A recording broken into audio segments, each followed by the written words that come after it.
베드로전서 3장 보겠습니다.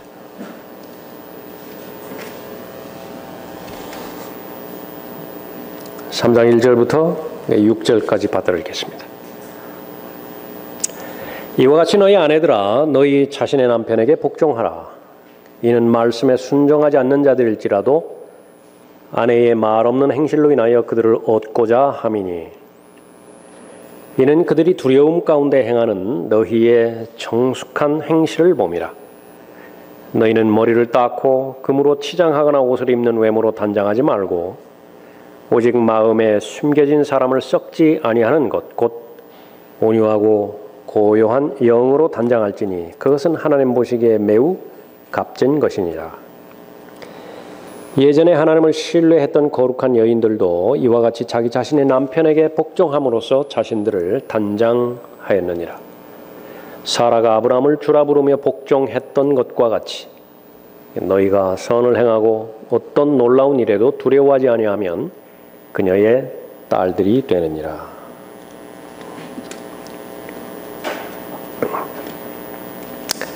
자, 오늘 설교의 제목은 믿지 않는 남편의 마음을 얻는 법입니다.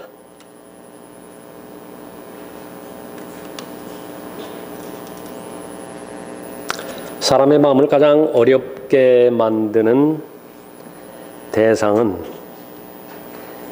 멀리 있는 사람이 아니라 가까이 있는 사람이죠. 남편과 아내와의 관계 가운데서 가장 스트레스를 주는 대상은 남편이에요. 제일 어렵게 만들죠.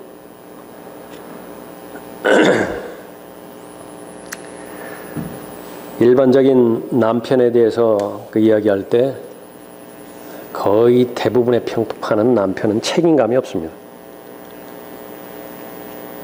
가정을 돌보는 데 있어서 밖에서는 잘 하는지 모르지만 집에만 들어오면 그렇게 책임감이 없어요.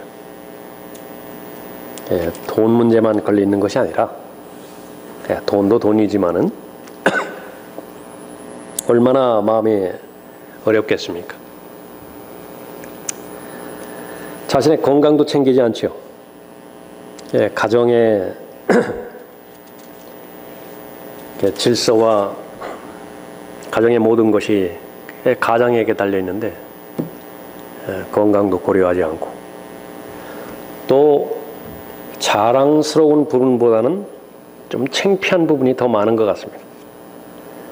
다른 사람 앞에서 쓸데없는 그 말을 그렇게 많이 한다든지 또 그 분위기에 어울리지 않는 그런 행동을 한다든지 또 다른 사람에 대해서 배려하지 않는 말을 한다든지 잘난 척 한다든지 아내는 제3자의 입장에 가까우니까 그러니까 말도 되지 않는 그런 것들을 보면 아주 어렵죠. 그것은 다른 사람들과의 관계라 한다 하더라도 아내만큼 무시하는 남편이 없을 것 같습니다. 다른 사람은 다 배려를 하는 것 같은데 특히 다른 사람의 아내에 대해서는 배려를 하는 것인데 정작 자기 아내에 대해서는 그렇게 무시하고 함부로 하고 말도 듣지 않고 그러니까 다른 사람 말은 똑같은 내용이라 하더라도 다 듣는데 아내의 말은 안 들어요. 얼마나 많이 힘들겠습니까? 그 남편의 버릇을 고쳐보려고 얼마나 많이 노력을 했겠어요. 고쳐지는 경우도 있겠지만 거의 대부분의 경우는 고쳐지지 않습니다. 그냥 평생 그렇게 살려니 하고 그렇게 받아들이면서 사는 가정이 많겠죠. 제일 현실적인 문제라 생각이 되어집니다. 삶을 살아가는 데 있어서. 성경에서도 똑같은 문제를 다루고 있죠. 하나님을 잘 섬기고 하나님과의 온전한 동행이 이루어지기 위해서는 하나님께서 허락하시는 맺어주신 사람들과의 관계가 그것을 결정하는 것인데 하나님을 잘 믿어보려고 하는데 또 하나님께서 맡겨주신 일을 잘 감당해보려고 하는데 늘 걸리는 것이 남편이에요. 코드가 안 맞아요. 믿음도 다르죠. 그 가운데서 어떻게 하면 이 남편을 하나님께로 잘 인도하고 남편의 믿음과 또 아내의 믿음이 하나가 되어서 그야말로 하나님께서 말씀해 주시는 가장 온전한 가정, 행복한 가정이 늘 유지되어질 수 있는 것인가? 본문은 그것을 말씀하고 있습니다. 바울은 많은 사람들을 만났는데 그 많은 사람들을 만나는 목적을 고린도전서 9장에 의하면 얻는 것이라 그렇게 말하고 있습니다. 사람을 얻는 것이다. 유대인을 만나면 유대인을 얻는 것이 목표이고 이방인을 만나면 이방인을 얻는 것이 목표죠. 오늘 본문에 보니까 이 믿지 않는 남편이에요. 거듭났다 하더라도 믿음이 없어요. 사라와 이 아브라함의 그 예가 마지막 절에 나오죠. 그 아브라함은 불신자가 아니죠. 그렇다 하더라도 아브라함이 믿음 없는 짓을 몇 번 하죠. 그런 경우입니다. 그럴 때에 어떻게 하면 남편에게 믿음이 형성되어서 하나님께로 인도해서 정상적인 그리스도인으로서의 삶을 살 수 있도록 남편을 얻을 수 있는 것인가? 문제는 마음을 얻으면 되겠죠. 바로 그 부분들을 본문에서 다루고 있습니다. 나한테 가장 스트레스를 주는 남편, 과연 어떻게 해결할 것인가? 그러니까 사회적으로는 여러 가지 방법이 다 나와 있을 것이라고. 성경에서는 그런 남편을 어떻게 하나님의 말씀의 원리대로 잘 하나님의 말씀에 순종함으로 인해서 그 목표를 얻을 수 있는 것인가 살펴보죠. 말 없는 행실로 인하여 남편을 얻으라라고 하는 것이 결론입니다. 왜 말 없는 행실이라고 하는 말이 강조됐을까요? 성경에서도 인정하는 것이 말로는 변화시킬 수 없어요. 그러니까 말 없는 행실로 남편을 얻어야 되는 것이죠. 그럼 어떻게 하면 말 없는 행실로 인해서 남편을 얻을 수 있는 것인가? 제일 첫 번째로는 자신이 하나님께 순종하는 것으로부터 시작되는 것입니다. 1절 보십시오. 이와 같이 너희 아내들아 너희 자신의 남편에게 복종하라. 이는 말씀에 순종하지 않는 자들일지라도 아내의 말 없는 행실로 인하여 그들을 얻고자 함이니. 여기서 구체적으로 다루는 것은 아내이지만은요, 아내와 남편과의 관계지만 이것은 계속해서 확장해서 모든 사람들과의 관계도 똑같은 원리입니다. 그러니까 이대로만 하면 사람을 얻게 되어지는 것이고, 이대로만 하면 사람 때문에 받게 되지는 마음의 어려움, 마음의 압박, 마음의 근심, 이것을 하나님의 지혜와 하나님의 능력 가운데서 해결할 수 있는 것이죠. 제일 먼저 요구하는 것은 복종입니다. 순종하는 것이에요. 하나님께 복종하는 것이 어렵겠어요? 하나님께 순종하는 것이 무엇이 문제가 되겠어요? 그런데 정말로 본질적으로 하나님께 복종하는 것이냐 순종하는 것이냐를 내가 입증하기 위해서 베드로전서 2장에서 자세하게 잘 다루어졌죠. 그것은 노예였는데 구원받은 노예가 있죠. 하나님을 섬기고 하나님께 복종하는 것을 주인에게 행하는 자세와 태도를 보고 하나님께서는 결정하시겠다라고 말씀하시는 거예요. 종들아 말하죠. 주인들에게 복종하라고 말하는 것입니다. 선한 주인이 있을 수 있고 까다로운 주인이 있을 수 있죠. 까다로운 주인은 억울한 대우를 하는 주인이라고요. 그러나 그런 억울한 대우를 받는다 하더라도 그 까다로운 주인에게조차도 복종하라. 만약에 그 과정이 이루어지지 않으면 결론은 하나예요. 하나님께 복종하지 않는 겁니다. 하나님께 순종하지 않는 거예요. 어렵죠. 계속 어렵습니다. 이 베드로전서 우리가 계속 살펴봤지만요, 이해하기 힘든 구절은 없어요. 교리적으로 특별히 깊게 들어가고 그런 것은 별로 없다고요. 그러나 순종하기 어려운 구절들입니다. 그러나 열매를 맺기 위해서는 순종의 과정을 반드시 통과해야 되죠. 하나님께 순종하고 하나님께 복종하는 것, 그것은 계속해서 말 자체로서는, 명제로서는 어려울 것이 아무것도 없어요. 거기에 이의를 달 사람이 없습니다. 그리스도인이라고 한다면.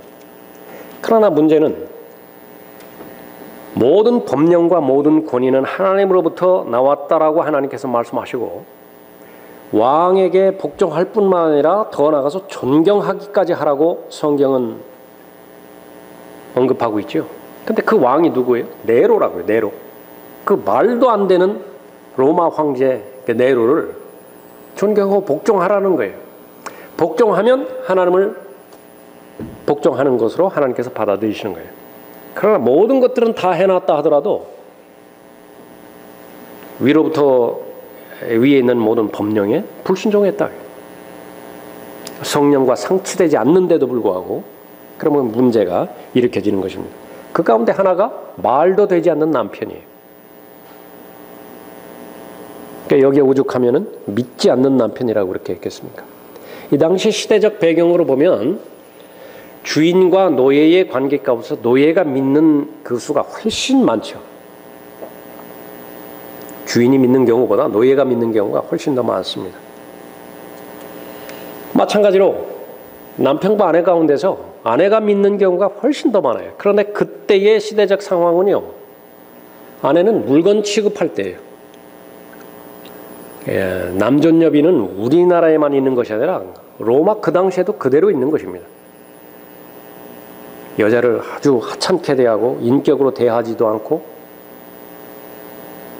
그런데 그런 상황 가운데서 아내가 구원을 받았어요. 하나님을 섬기고 또 하나님과 동행하려고 하는데 제일 방해가 되는 것이 남편이에요. 그때 남편의 권위라고 하는 것은 어느 정도였느냐 그러면은, 여기에 많은 종교가 있었잖아요. 많은 신들이 있었잖아요. 남편이 제우스 신을 믿었다 그러면 아내는 조건 없이 제우스 신을 믿어야 돼요. 남편의 결정이 곧 아내의 그 결과를 가져오는 것입니다. 그 가운데서 제일 먼저 하나님께 순종하고자 하는 그런 마음의 상태를 제일 먼저 확인하는 것이죠. 어느 시대나 상관없이 관계없이 여자들이 부담을 갖는 말씀입니다. 에베소서에서 골로새에서 계속해서 언급하죠. 아내들에 대해서. 그러니까 한마디입니다. 복종하라. 가정에서 남편 때문에 문제가 일어났는가? 그 해결점은 복종하는 거예요. 남편에게 복종하는 것입니다. 아내들아, 너희는 너희 자신의 남편에게 복종하기를 주께 하듯 하라. 여러분, 감당할 수 없어요. 그래서 본문에도 나와 있지만 기도하는 겁니다. 기도할 수밖에 없어요. 내 안에는 그런 능력이 없기 때문에 그렇죠. 이와 같이라고 하는 말이 나오죠. 3장 1절에 이와 같이. 무슨 말입니다. 13절 보십시오. 2장 13절. 주를 위하여 인간의 모든 법령에 복종하되, 그렇죠? 정부에 복종하듯이 남편에게 복종하라. 이와 같이. 또 18절도 보십시오. 종들아, 모든 두려움으로 너희 주인들에게 복종하되. 그리스도인 종들이 자신의 주인에게 복종하듯이 아내는 남편에게 복종하라 그 말이에요. 이와 같이라고 하는 법을. 23절도 보십시오. 모욕을 당하셨으나 다시 모욕으로 갚지 아니하셨고 고통을 당하셨으나 위협하지 아니하셨으며 오직 의롭게 심판하시는 분께 자신을 의탁하셨느니라. 이와 같이라고 하는 것은 제일 가깝게 예수 그리스도와 연결되는 부분이죠. 예수 그리스도께서 아버지께 자신을 의탁했듯이, 어떤 상황에서 의탁했어요? 말도 되지 않는 상황이에요. 그런 상황에서 아버지께 의탁했듯이 모욕으로 갚지 않고 안갚음하지 않고 보복하지 않고 그렇게 했듯이, 아무리 남편으로부터 억울한 대우와 처지를 받는다 하더라도 너희 자신에게, 그 남편에게 복종하라, 그렇게 언급하고 있습니다. 그것은 곧 하나님의 말씀에 복종하는 것과 똑같아요. 1절 다시 보십시오. 이와 같이 너희 아내들아, 너희 자신의 남편에게 복종하라. 이는 말씀에 순종하지 않는 자들에게, 순종의 대상이 말씀이죠. 아내는 지금 말씀에 순종하고 있다고요. 반면에 남편은 말씀에 순종하지 않고 있다. 남편의 됨됨이를 보고 복종할 것이냐 순종할 것이냐 그것을 결정하는 것이 아니라 하나님의 권위 아래에 있는 그 남편, 그 관계를 보고 하나님께 복종해야 되는데 하나님께서 그 사이에 남편을 둔 것이죠. 그러니까 그런 그 관점에서 남편에게 복종하라 그렇게 언급하고 있습니다. 제일 힘든 것은 구원받지 않은 남편이고요. 구원받았다 하더라도 하나님의 말씀으로 성장하지 않은 남편입니다. 그러니까 너무 힘들다. 그러나 성경에는 구원받았는데 성장이 지체된 사람들에 대해서 매우 많이 언급하고 있죠. 잘 달려가야 되는데 도중에 실족해 버렸어요. 넘어져 버렸어요. 그 사람은 지옥 가지는 않아요. 그런데 본인만 넘어진 것이 아니라 주변에 있는 사람들 다 넘어뜨리는 것입니다. 다 오염시켜 버려요. 얼마나 어렵겠습니까? 아브라함이 믿음의 사람으로서 하나님의 친구로서 모든 환경을 초월해서 하나님의 약속의 말씀만 믿고 나아갔을 때는 얼마나 복을 많이 받았습니까? 그 아내 사라는 얼마나 복받은 아내였어요. 그러나 아브라함이 실족할 때요, 믿음을 잃어버리고 겁쟁이가 되어버려서 심지어 아내까지 배반할 그 바로 직전까지 갔을 때 그 아내가 되어지는 사라는 얼마나 어려웠겠습니까? 그때조차도 하나님의 권위를 인정을 했던 것이지요. 이는 말씀에 순종하지 않는 자들일지라도 아내의 말 없는 행실로 인하여 그들을 얻고자 함이라. 이런 경우에 바로 남편이 어떤 문제가 있어서 하나님의 말씀에 순종하지 않을 경우 하나님께서는 반드시 그 남편에게 다가가시는 방법이 있어요. 그것을 믿을 수 있어야 돼요. 하나님께서 간섭하신다라고 믿을 수 있어야 되는 것입니다. 그래서 말 없는 행실로 인해서 남편을 얻으라는 것이 성경의 결론인데, 그것은 제일 먼저 남편에게 복종하는 것은 하나님께 순종하는 것이라고 하는 확신을 얻게 되는 것입니다. 두 번째로, 말 없는 행실로 인해서 남편을 얻는 구체적인 방법은 이제는 정숙한 행실을 보이는 것입니다. 2절 보십시오. 이는 그들이 두려움 가운데 행하는 너희의 정숙한 행실을 봄이라. 성경의 원리는 남편이 아내를 인도해야 돼요. 근데 지금은 예외적인 경우죠. 그러니까 더 어려운 거예요. 아내가 남편을 인도해야 되는 거예요. 그러나 정상적인 경우에는 남편이 반드시 영적으로 아내를 인도해야 됩니다. 아내는 그 부분을 위해서 기도해야 돼요. 자신의 남편이 자기를 영적으로 인도해 줄 수 있는 역량을 가질 수 있도록 하나님 앞에 도움을 요청해야 되죠. 그 부분이 이루어지도록 도와야 돼요. 또 지혜를 모아야 되고 또 남편의 빈 틈을 그렇게 메울 수 있어야 되죠. 영적으로 아내를 인도하기 위해서는 아내보다 성경을 더 잘 알아야 되죠. 이건 필수적인 사항입니다. 이 부분도 역시 마찬가지예요. 아내보다 남편이 더 성경을 잘 알 수 있도록 또 아내는 도와야 되죠. 현명한 아내입니다. 그러나 그 반대가 되는 경우가 적지 않은 경우이죠. 문제는 여기에서 나오는 이 남편들이요, 다 그러면 성격이 괴팍하고 도덕적으로 나쁜 사람들이냐? 그런 사람들도 있겠지만은 그 반대의 경우도 적지 않아요. 다 선한 사람들이라고요. 그런데 하나는 뭐냐면 영적으로 의욕이 없어요. 영적으로 목표가 없어요. 더 어렵죠. 그러니까 더 어렵다고요. 무슨 계기가 주어지면은 하나님께로 회개할 수 있는, 하나님께로 헌신할 수 있는 그 기회를 사서 얻을 텐데 그냥 무난하게 사회생활하는 거예요. 인간 처신도 무난하게 해요. 그러나 그런 상태에서 깨어있는 아내의 입장에서 보면 너무나 어렵겠죠. 인간적으로는 아내를 사랑한다고요. 인간적으로는 자식들도 잘 돌보아요. 가정적인 사람이죠. 그러나 여전히 육신적이고, 그렇다 하더라도 육신적이죠. 영적인 뼈대가 없죠. 그러니까 영적인 결정을 하지를 못해요. 그런 경우에 바로 여자에게 주어지는 이 명령은 훨씬 어렵습니다. 남편에게 복종하고 정숙한 행실로 남편의 마음을 얻는 것은 훨씬 어려운 부분입니다. 정숙한 행실 가운데서 구체적으로 말씀하는 것은 생활 방식에 탐욕이 우선 없어야 돼요. 아내가. 그러니까 이 부분이 해결되지 않고서는 남편이 반응할 수 있는 정숙한 행실을 보일 수가 없는 것입니다. 그 가운데서 외모를 제일 먼저 언급하고 있죠. 사치하지 말라는 것입니다. 3절 보십시오. 너희는 머리를 닦고 금으로 치장하거나 옷을 입는 외모로 단장하지 말고. 머리를 닦지 말라는 얘기가 아니에요. 금으로 치장해서는 안 된다라고 말하는 것이 아니에요. 강조하는 것은 무엇이냐? 화려하게 차려입지 말라. 그리스도인의 덕목 가운데서 남자든 여자든 필수적인 것은, 성장을 위해서 필수하는 것은 절제입니다. 절제. 그것은 양극단을 취하지 않는 것입니다. 옷차림만 본다 하더라도 그리스도는 양극단을 취해야 돼요. 너무 초라해요. 그 모습을 보니까, 그 행세를 보니까 너무 초라하다. 그러니까 사람들의 눈에 띈다. 안 좋은 거예요. 어울리는 옷차림을 해야 돼요. 어울리는 옷차림을 해야 된다. 근데 그 어울리는 옷차림을 하는 데 있어서 돈이 없다. 그러면 구해야 돼요. 하나님 앞에. 또 하나는 본문에서 언급하는 것처럼 너무 화려해요. 그래서 사람들의 눈에 금방 띄어버린다.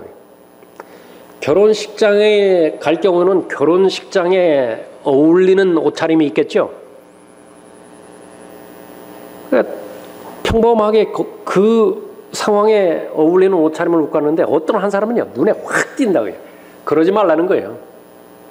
그러니까 그것을 말하는 것입니다. 다른 사람의 눈에 띄지 말라고요. 그리스도인은 특히 이 여자에게만 국한된 것이 아니라 남자의 경우도 마찬가지죠.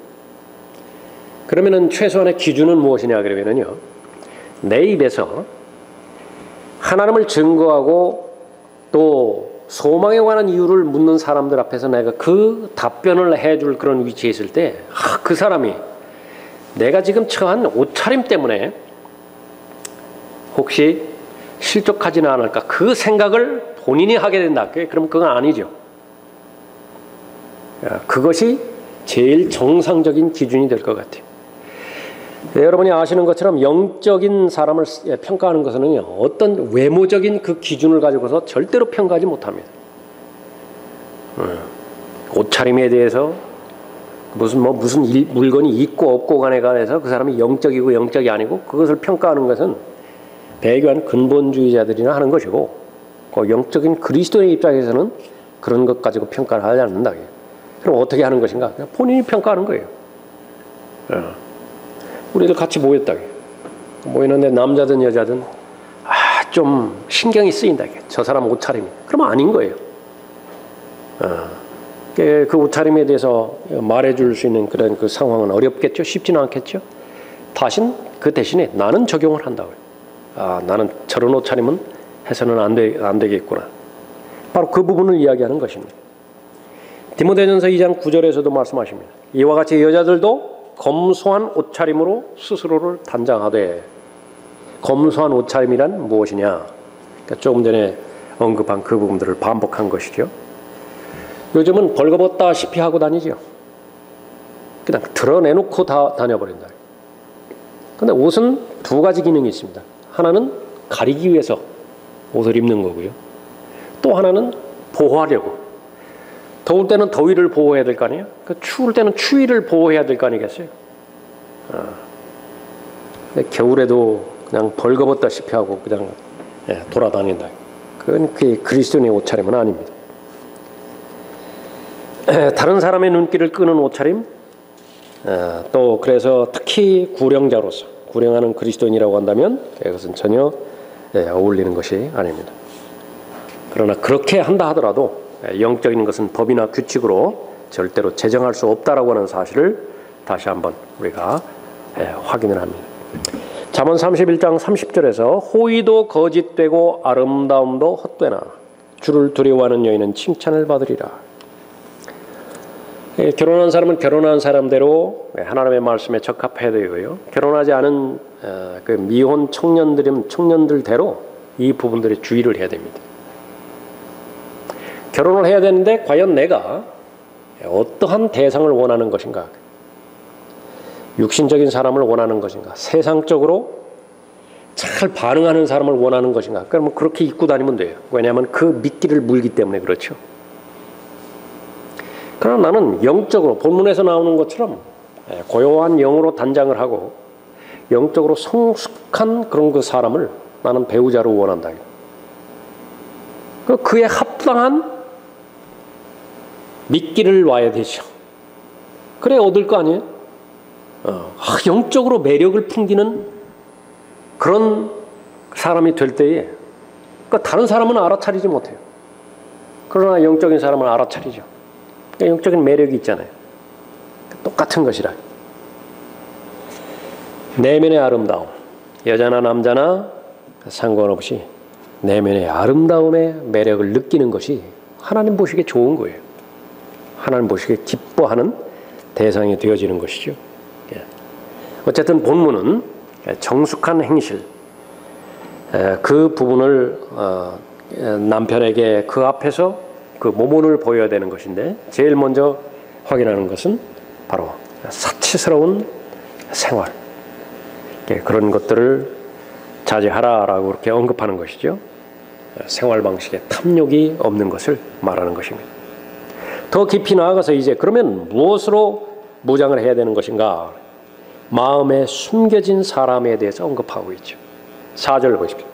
오직 마음에 숨겨진 사람을 썩지 아니하는 것 곧 온유하고 고요한 영으로 단장할지니 그것은 하나님 보시기에 매우 값진 것이니라. 아내가 견디기 어려운 것 가운데 하나가 남편이 무시하는 경우죠. 나를 무시하는 경우예요. 근데 그 가운데 일정 부분은 무시받을 만한 짓을 하는 겁니다. 남편도 마찬가지예요. 남편은 반드시 아내로부터 존경을 받아야 되거든요. 그 책임이 있어요. 그래야 남편으로서의 그 역할들을 감당해야 된다고요. 근데 존경받지 못할 짓을 많이 해놓은 거예요. 그러니까 힘들죠, 아내가. 존경하기를. 마찬가지로 아내가 무시받는 경우에 있어서는요, 인격적으로 흠이 있는 경우에는요, 그 남편이 무시해버린다고요. 그러나 아내가 남편의 입장에서도 자기 아내이지만은 그 인격적으로 갖춰져 있고 특히 영적으로 본문에서 언급하는 것처럼 고요한 영으로 잘 단장이 되어 있다. 밖에 나가면은 남편 험담하느라고 다른 여자께 정신없는데 자기 아내를 이렇게 봤을 때 험담을 안 해요. 그렇다고 해서 과장해서 말하는 것도 아니지만은요, 막 단점을 그렇게 막 공개적으로 다른 사람 앞에서 그렇게 한다든지, 그 자기 아내는 그런 짓을 안 한다고요. 마음이 다른 거예요. 그러니까 존경한다고요. 그런 상태에서. 그것이 바로 마음에 숨겨진 사람입니다. 오직 마음에 숨겨진 사람을 썩지 아니하는 것 곧 온유하고 고요한 영으로 단장할지니 그것은 하나님 보시기에 매우 값진 것이니라. 사람들 모여서 막 그 자리에 없는 제3자에 대해서 이러쿵저러쿵 막 험담하고 가십거리로 막 그렇게 하고 그러는데 자기 아내는 그런 이야기를 안 한다고요. 그 부분들을 남편이 보면 남편은 반드시 반응을 보이게 되어 있는 것이죠. 이런 까닭에 우리가 낙심하지 아니하노라. 오히려 우리의 겉사람이 썩어질지라도 우리의 속사람은 날마다 새로워지나니. 70, 80 넘어가면 어떻게 돼요? 성경대로 되는 것이죠. 계속 썩어져 가고 있죠. 죽음은 모든 것을 썩게 만드는 것이니까 다 썩어짐을 향해서 계속 가는 거 아니겠어요? 그러나 그 안에 있는 속사람, 새 사람, 날마다 새로워진다고 그랬죠. 자연적으로 새로워지는 것이 아니라 그만큼 붙잡으니까 새로운 것이죠. 무엇을 붙잡아요? 하나님의 은혜와 하나님의 말씀을 붙잡는 것이에요. 잘 단정을 하죠. 매일매일마다 화장하는 것처럼 매일매일마다 속사람을 단장하는 것입니다. 하나님의 말씀과 하나님의 은혜로서 또 하나님의 전신갑으로서 계속 잘 무장해 나가고 있다. 그래서 세상에 대해서는, 육신에 대해서는, 마귀에 대해서는 절대로 패배를 허용하려고 하지는 않아요. 패배한다 하더라도 곧장 일어서죠. 곧장 일어서서 다시 본래의 위치로 돌아가는 것이죠. 그 사람은 나이를 아무리 많이 먹는다 하더라도요, 아름다운 거예요. 하나님 보시기에도 아름답고 주변의 사람을 본다 하더라도 그 아름다움은 변치 않는 것입니다. 그것이 참된 아름다움이라 그랬습니다. 다투는 여자와 함께 넓은 집에서 사는 것보다 지붕의 한 모퉁이에서 사는 것이 나으니라. 잠언 21장 9절 말씀입니다.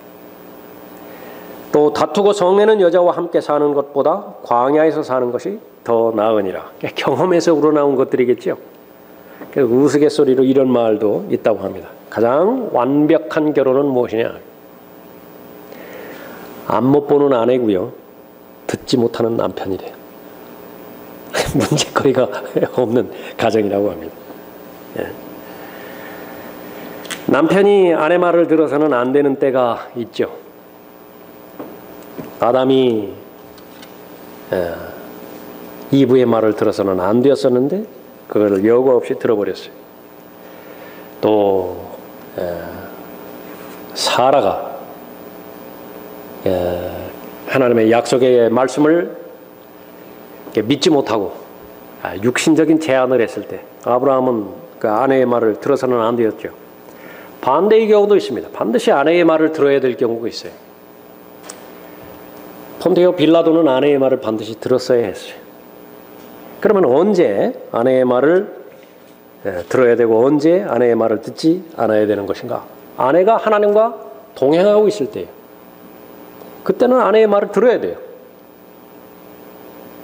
그러나 반면에 아내가 하나님과 떨어져 있을 때 그것은 거의 대부분 의심스럽다고요. 그거는 그 신뢰를 두면 안 돼요. 그러니까 그것을 여과 없이 가깝다라고 하는 이유만으로 받아들였을 때 그 남편의 상태는 똑같이 육신적인 상태에 있었겠죠. 남편도 그렇고 아내도 그렇고 지속적으로 싸워야 되는 것은 성경을 봐야 되는 것입니다. 성경을 묵상해야 되는 것이. 어떤 한 사람이 그 과학자예요. 그 조사를 했는데 사람이 같은 말을 몇 번 정도 들었을 때 그 사람에게 그것이 인격화되어지는 것이니까 29번이래요. 약 30번 정도 되죠. 그건 무수히 계속 반복하는 것입니다. 베드로전서 베드로후서에서 기억나게 하려 함이라 이 부분들을 얼마나 많이 강조를 해요. 근데 사람들의 약점은 무엇입니까? 그거 봤다는 거거든요. 그거 어디에 있는지 안다는 거거든요. 근데 본인한테는 전혀 적용이 안 돼요.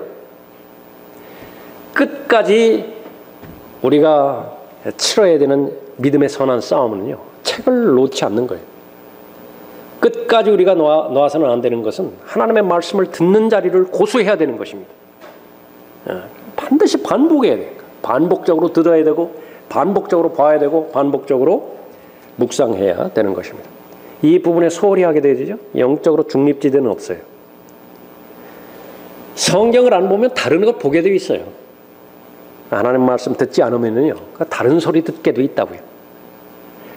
그리스도인들끼리 성경적 교제가 부실하면은 악한 사귐에 노출될 수밖에 없어요. 드라마에 영향받을 수밖에 없고요. 광고에 영향받을 수밖에 없고 세상 사람들이 모여서 하는 그런 그 세상 풍조에 흘러가는 그런 소리에 귀를 내줄 수밖에 없다고요. 약하기 때문에 그런 거예요. 마음에 숨겨진 사람을 확신해야 되죠. 오직 마음에 숨겨진 사람을 썩지 아니하는 것 곧 온유하고 고유한 영으로 단장할지니 그것은 하나님 보시기에 매우 값진 것이니라. 남편을 얻어야 됩니다. 바울이 고백한 거예요. 유대인처럼 되는 것은 유대인을 얻고자 함이라. 이방인처럼 되는 것은 이방인을 얻고자 함이라. 사람을 얻는 것보다 더 중요한 것은 없어요. 하물며 가장 가까운 사람을 얻는 것보다 더 귀한 가치가 어디 있어요? 열심히 일하는 것도, 열심히 땀 흘리는 것도 가장 가까운 사람을 얻으려고 하는 거예요. 남편을 얻고자 하는 것이고 자녀들을 얻고자 하는 것이죠. 그러나 성경적인 지침은 무엇이냐 그러면은요, 행실이 뒷받침해 주지 못하면은 그건 얻을 수 없어요. 남편이 뻔히 아는데 아내의 행실을, 자녀들이 뻔히 아는데 부모의 행실을, 그 부분들을 반드시 극복해 나가고 또 그것을 그 과정을 반드시 통과해 나가야 되는 것이죠. 우리에게 좋은 본이 보여지는 많은 성경적인 인물들이 있죠. 본문에 사라도 있습니다. 리브카도 있죠. 에스더 있죠. 룻도 있죠. 드보라도 있죠.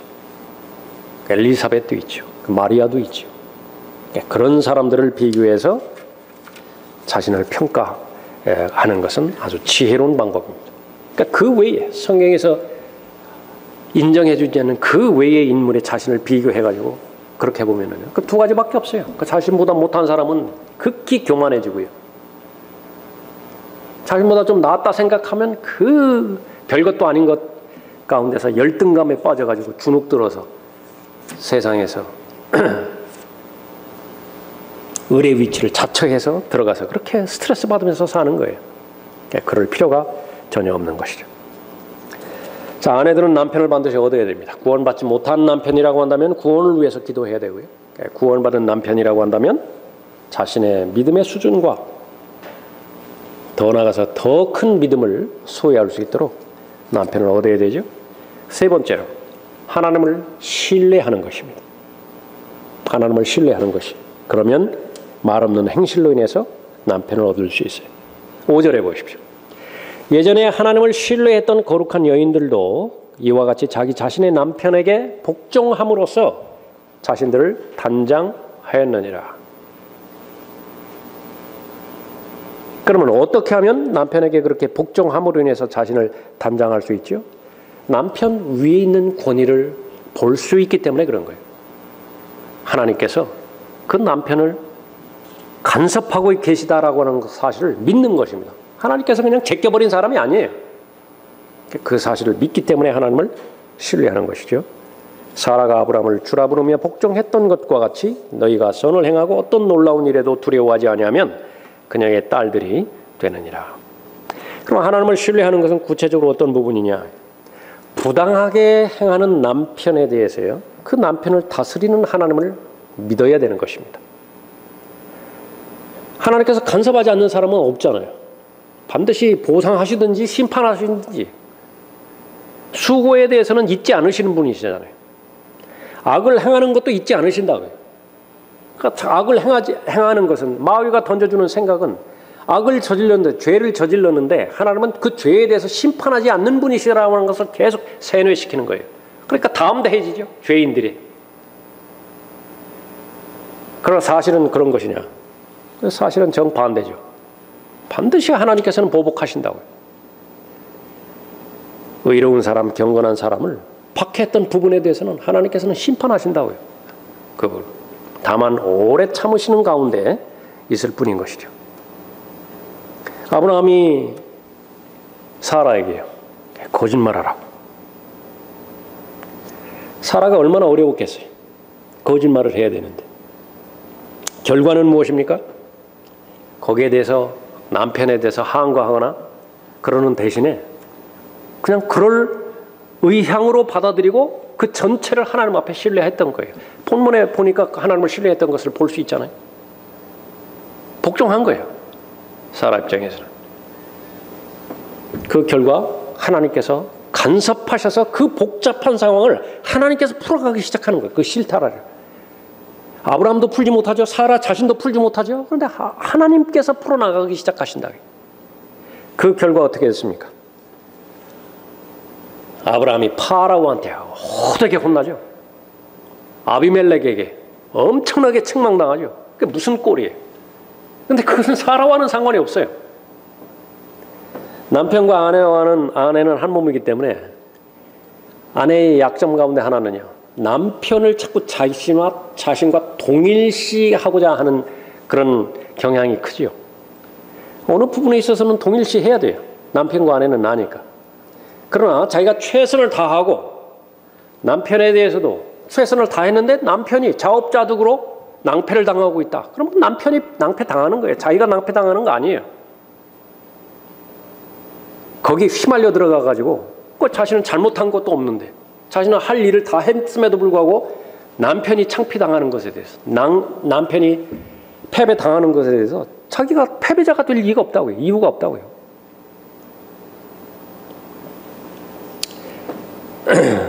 사라는 단 한마디 비난받을 짓도 하지 않았던 것이죠. 부당하게 행하는 남편을 다스리는 하나님을 믿는 것입니다. 더 나아가서 부당한 남편으로 인해서 무엇인가가 일이 벌어지겠죠. 그렇지 않겠어요? 남편이 그 모양인데 일이 생길 거 아니에요. 그 생기는 일에 대해서 겁집어 먹지 말라고요.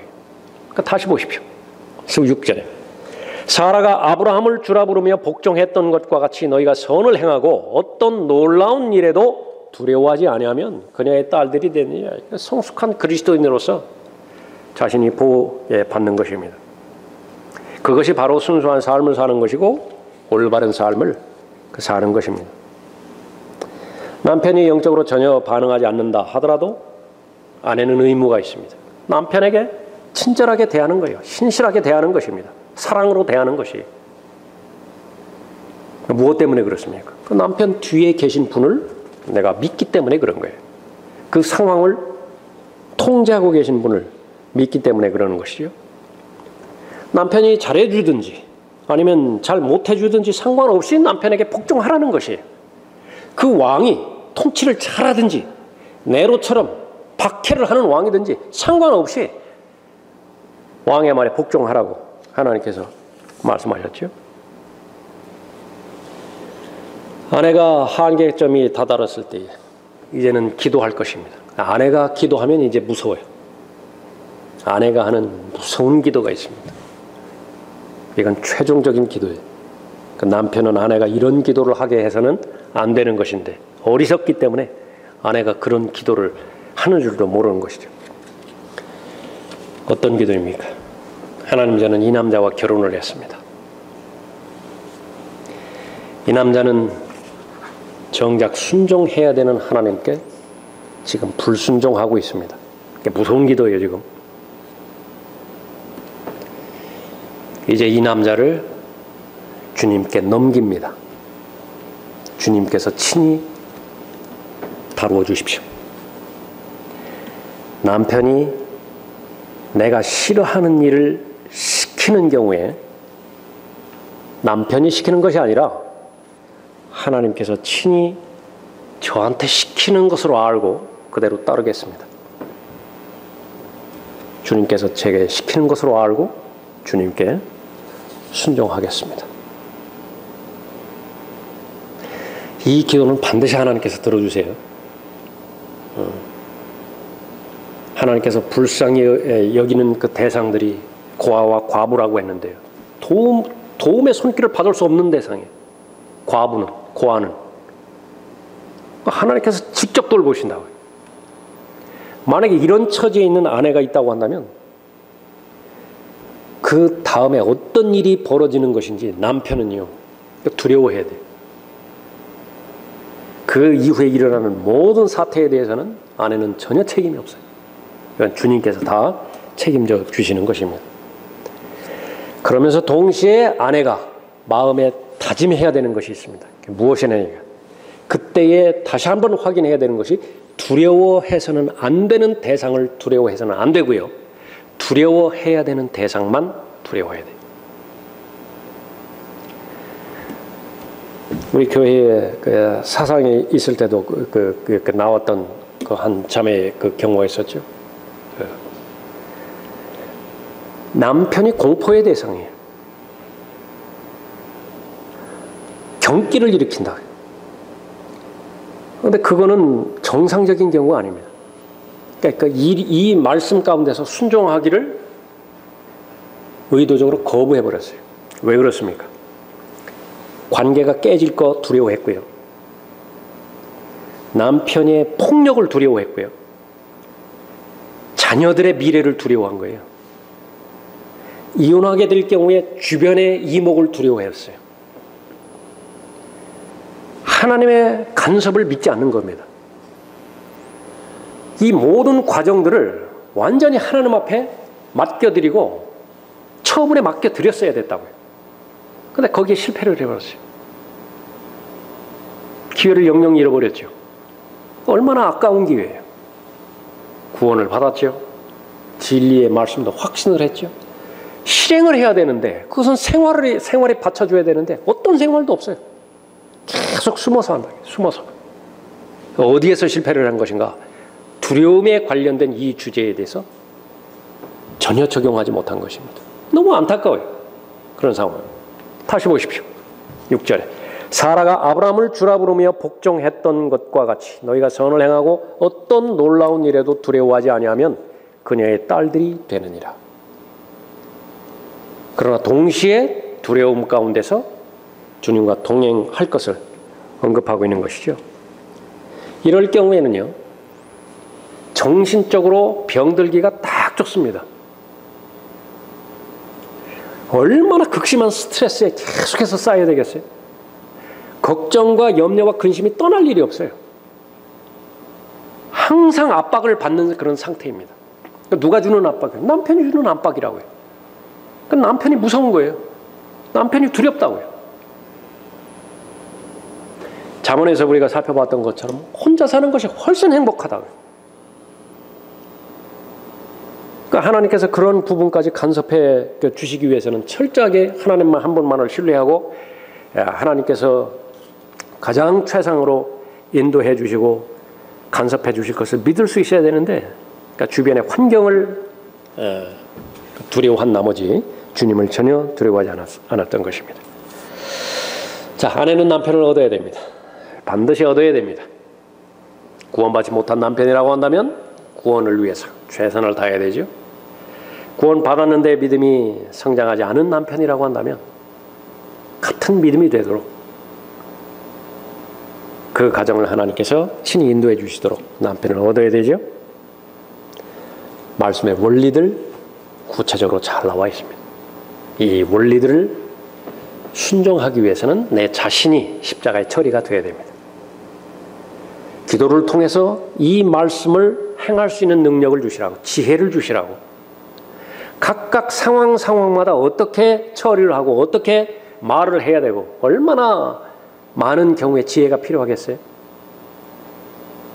지혜로운 아내들은 남편을 칭찬을 많이 할 거라고요. 고맙다고. 그러니까 별거 아닌 일에도 그냥 고맙다고. 고맙다는 말을 자주 할 거라고요. 그러니까 9마디 하면 그 다음에 하나는 이런 일들은 좀 고쳐줬으면 좋겠다고. 대부분 남편은 어리석어가지고 그 말을 다 듣습니다. 예. 그 지혜는 어디에서 나온 거예요? 그 아내가 기도하니까 그런 그 부분들을 하나님께서 주신 것이겠죠. 또 실상으로는 남편을 통해서 많은 고마움들을, 필요들을 채워주는 것입니다. 그러니까 하나님 앞에 감사하는 것이죠. 남편에 대해 감사하는 것이고, 설령 믿지 않는 남편이라 하더라도 그 남편은 고맙게 대해준다고요, 나한테. 자식들을 돌봐주고 있고. 그 부분을 우리가 놓쳐서는 안 되는 것입니다. 자, 남편과 아내뿐만 아니라 확장하는 것입니다. 모든 사람들과의 관계, 이 원리가 그대로 적용이 되어야죠. 그랬을 때에 바로 이 하나님의 말씀을 순종한 결과 주변에 있는 많은 사람들을 하나님께로 인도해 줄 수 있는 좋은 동기를 그렇게 줄 수 있겠죠. 어려울 때 가장 현명한 방법, 예수 그리스도께서 고난받고 억울함에 처했을 때 전적으로 모든 것을 아버지께 의탁했듯이요, 그것이 우리의 본이지요. 우리는 믿음의 창시자요 완성자이신 예수 그리스도를 바라보는 것입니다.